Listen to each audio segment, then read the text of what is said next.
Hi there, it's Carl Irwin, the Common Magician, and this is just a short video. Haven't posted anything in a while, so I was thinking about this just today and figured I'd put up a video so you'd have something new to think about. This is under the category of tricks that I do. I don't think I've actually talked about this issue, although I did plan to. I just never got around to it. But this is absolutely among tricks that I do. And it is not really a trick in and of itself. It's merely a category of tricks, a variety of presentations that are really genuinely impromptu. And that is on the topic of small objects, right? If you have a small object, you have an opportunity to do some magic of some kind. And it's very simple. There's a number of premises that are involved in kind of small object magic, right?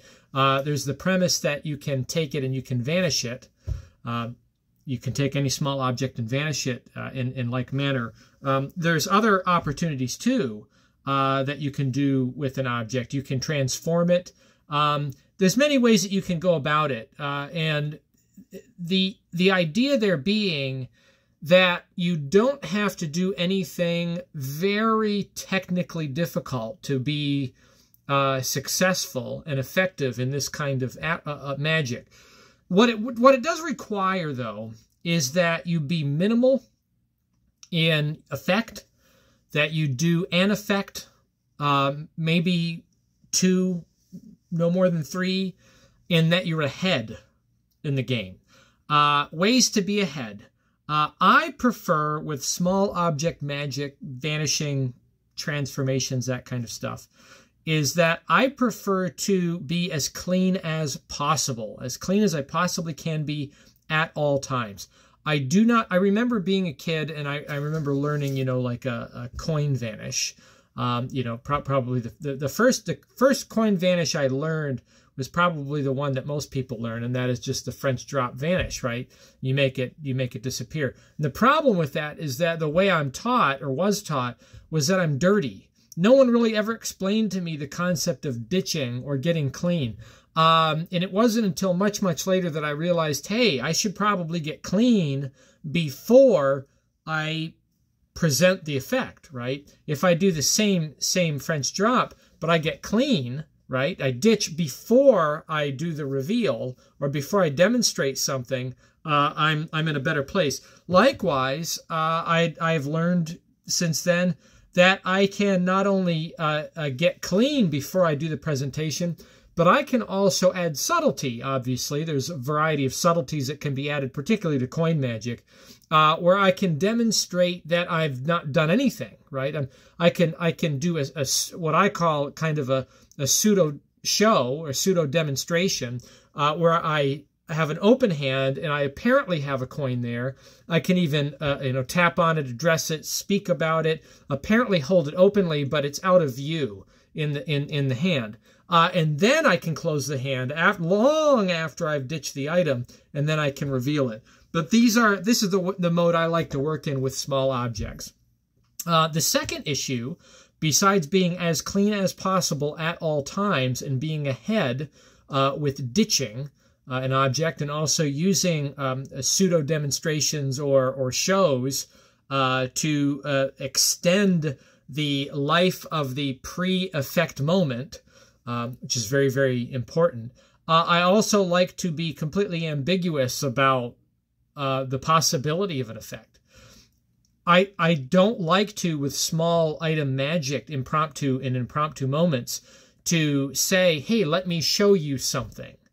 I would much prefer to say, that's really interesting. What is that? That's a small chess piece. Very, very, very interesting. It looks like it's got kind of handmade grooves in it, and it's hollowed out on the bottom. It's very, very interesting. It's very, very light.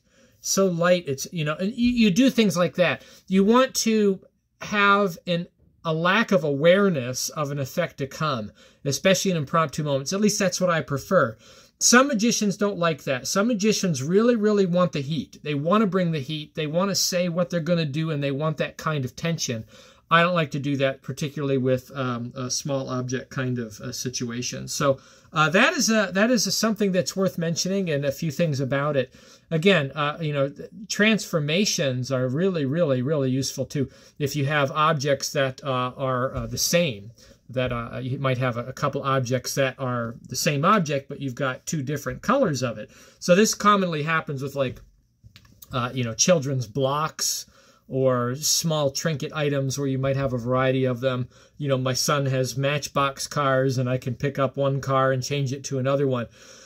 One thing I want to say about this in terms of technique, your technique doesn't have to be very good. I would summarize this. In terms of vanishing, there's a few approaches to it that every magician should know. The first is probably the premise of a false take. I have the item, I pretend to pick it up, okay, and I have it, I've ditched it, and then I make it disappear. So there's the false pick, the false put, fake put, which is what I addressed here. I have it in hand, I pretend to put it in the hand, I ditch it, and then I make it vanish, okay? Those are kind of the two. You either are going to pretend to take it, or you're going to pretend to place it.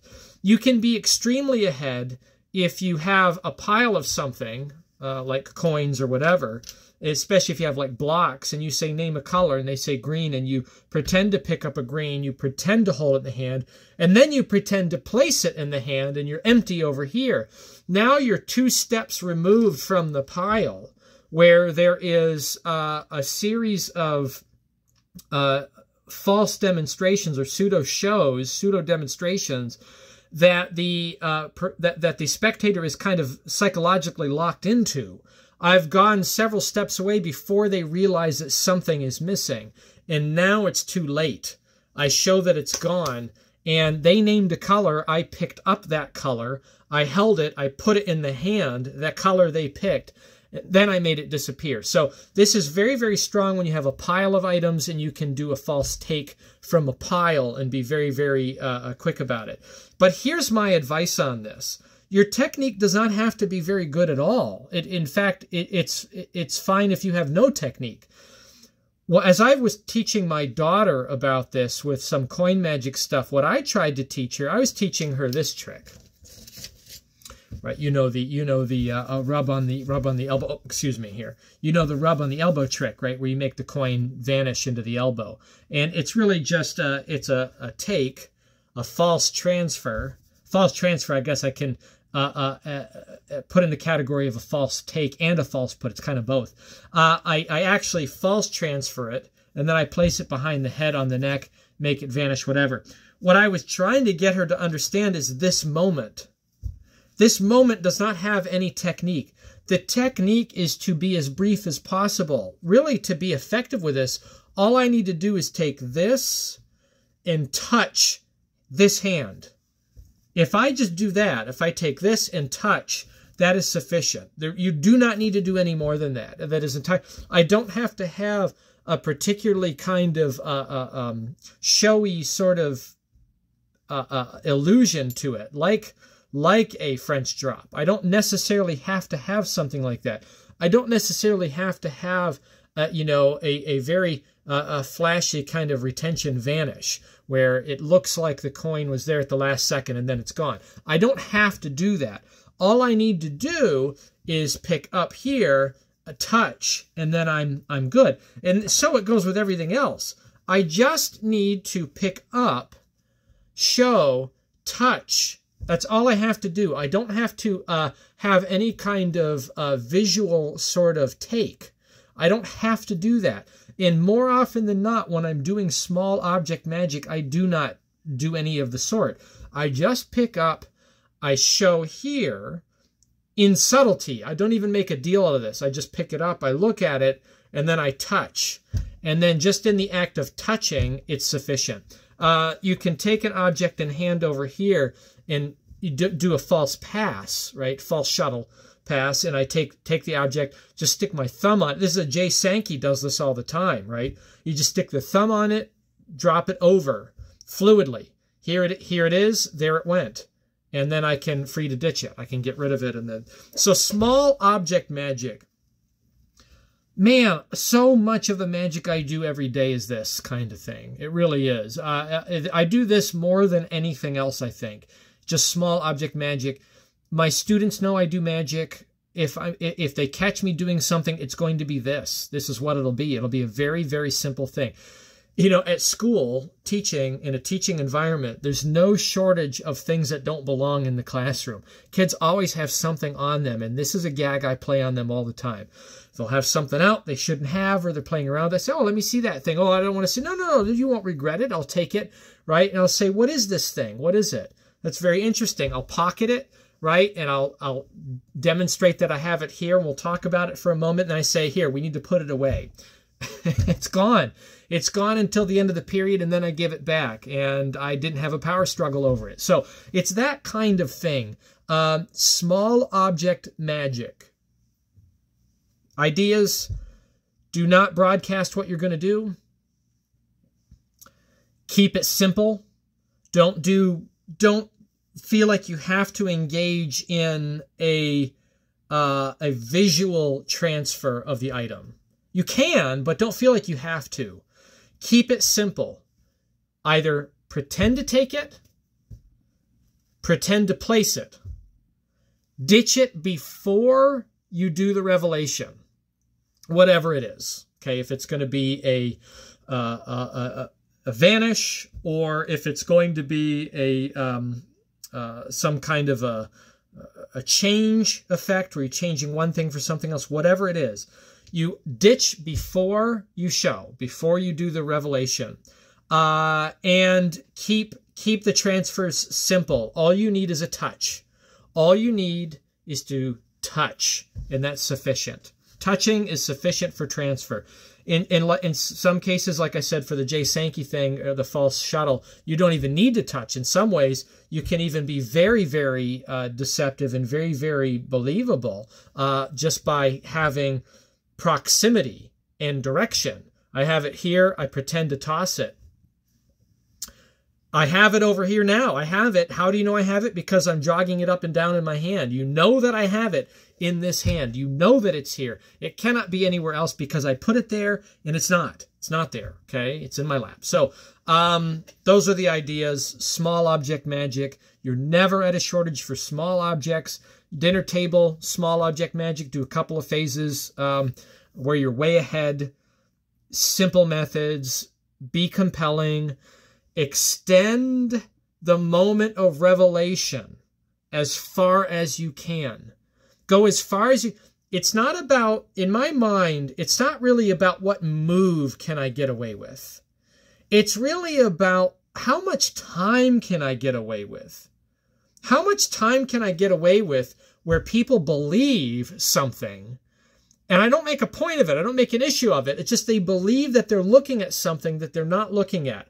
How far can I go with that?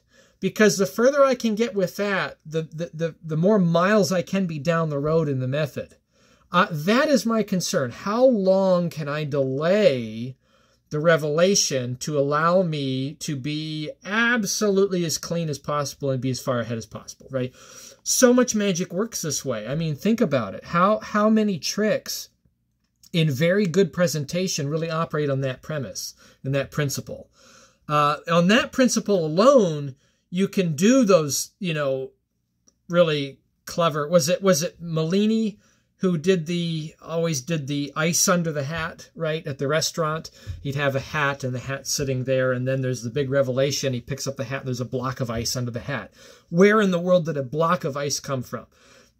Those kinds of things can only be done by using this very principle. How far down the road can you get where people are convinced that they're looking at something and it's an unimportant something? There's no weight put on at all. They just believe that they understand the situation.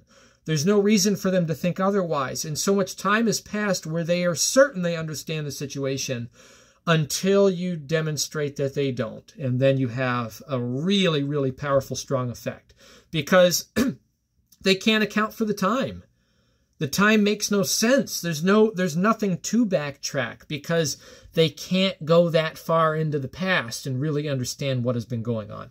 So small object magic, large object magic, I mean, really based on that principle, but small object magic, tricks that I do all the time. I do this kind of stuff all the time. It's so easy to do. There's no weight on it. If you do it in the right way, you don't really have any heat on you.